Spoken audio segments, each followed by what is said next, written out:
Aussi, j'ai des réunions régulières avec des membres, des États membres du Conseil de sécurité. Ils m'ont écouté. Ils ont avait des questions à suivre. Donc, je ne peux pas garantir que ça va passer encore cette fois-ci, mais j'ai pas mal de confiance que ça ira. Je crois qu'ils vont écouter, et un peu plus que ça, ils vont prendre pour sérieux ce que j'ai dit. J'ai aussi un accès aux gens, aux décideurs. Je ne peux pas proclamer que je suis très bien. Non, non. C'est pour moi la réalité. J'ai un certain accès à New York et aussi à Genève. À travers ma collègue Marion, qui est ici de Genève, on a accès aussi au Commission des droits de l'homme et les instances à Genève aussi. Donc, j'ai un peu de confiance dans ce sens. L'appel, il est là. Il est là. Je dois vous dire... c'est peut-être intéressant. Quand je suis à New York, j'ai déjà dit, j'avais déjà 3 réunions avec la mission de Kenya auprès des Nations Unies à New York. Je dois vous dire, ce sont des gens très sérieux. Ils m'ont posé beaucoup de questions sur Haïti. Ils sont reconnaissants que c'est nouveau pour eux. Ils veulent apprendre tout. Ils me demandent d'envoyer des rapports, des analyses sur la situation. Première chose. Deuxième chose, ils ont dit il ne faut pas répéter les erreurs du passé. Ils sont conscients de ce qui s'est passé ici avant. Ils ne veulent pas avoir une répétition de ces fautes. C'est bon. Troisième chose, ils ont dit nous ne pouvons pas faire tout. Il faut avoir une approche multidimensionnelle au problème. Ils vont venir pour la sécurité, pour apporter un soutien à la police nationale.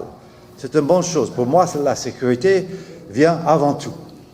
Et c'est la même chose avec les Haïtiens avec qui j'ai parlé. C'est eux aussi. Ils ont dit la même chose. J'ai parlé avec des gens de Cité-Soleil, de Martissan, de Carrefour. Ils ont dit la même chose. Il faut faire venir une force pour nous aider. Mais c'est nécessaire, mais ce n'est pas suffisant.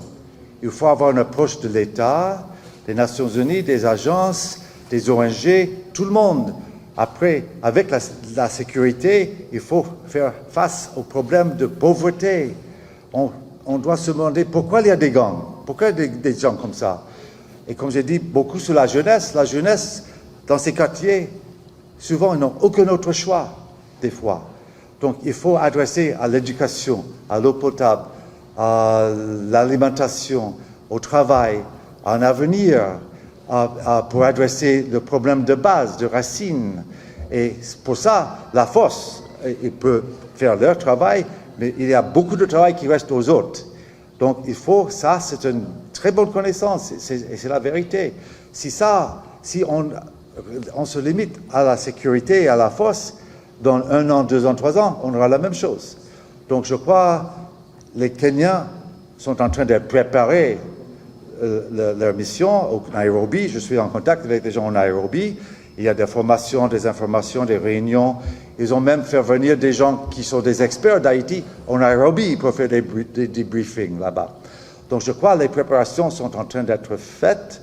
Il faut attendre toujours le Cour suprême du Kenya doit prononcer la semaine prochaine. Il y a une question légale.